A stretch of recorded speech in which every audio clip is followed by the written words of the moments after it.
જય માતાજી મિત્રો, હર્ષિલ વ્લોગ ચેનલમાં તમારું સ્વાગત છે. મારા ડેલી રૂટીનવાળા વ્લોગનો આજે ડે 12 છે. તો ચાલો નહીં ધોઈને મેં એના પપ્પા નીકળી ગયા હતા ભરૂચ જવા માટે. સ્પેશિયલ દોરી સુતાવા વાનમાં બેસી ગયા હતા. ફાઇનલી ભરૂચ પહોંચી ગયા હતા. ભરૂચ પહોંચીને તરત જ રિક્ષા મળી. રિક્ષામાં બેસીને નવા ભરૂચ આવી ગયા, જ્યાં બન્યું હતું એ. ત્યાંથી રેવાડી બજારમાં આવી ગયા હતા. અહીં બહુ જ ભીડ હતી. આ જગ્યાએ દોરી સુતાવા આપી દીધી હતી અને આ બાજુ બહુ ભીડ હતો. દોરી સુતાવાનું ચાલુ થઈ ગયું હતું આપણું.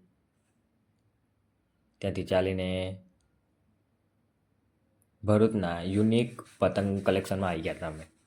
જાત જાતની તમને પતંગ જોવા મળશે. જે જોઈએ તમને પતંગ મળી જશે. એ જ પતંગનું કલેક્શન ઘરમાં ને ઘરમાં જ હતું. તેથી બહાર નીકળ્યા તો એ યુનિક પતંગોનું કલેક્શન જોવા મળ્યું. આપણી દોરી સુતાઈ ગઈ હતી. ફિરકામાં લીપટતા હતા. ત્યાંથી રિક્ષા પકડીને જૂના ભરૂચ આવી ગયા.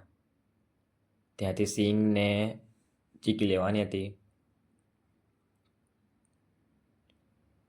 રિક્ષામાં બેસીને ભરૂચને કીધું બાય. વડોદરા જતા જતા અમને રાત થઈ ગઈ, કારણ કે બહુ ટ્રાફિક હતો. અહીં આપણે બ્લોગ સમાપ્ત થાય છે. મને જતા સબસ્ક્રાઈબ, લાઇક, કમેન્ટ, શેર કરજો.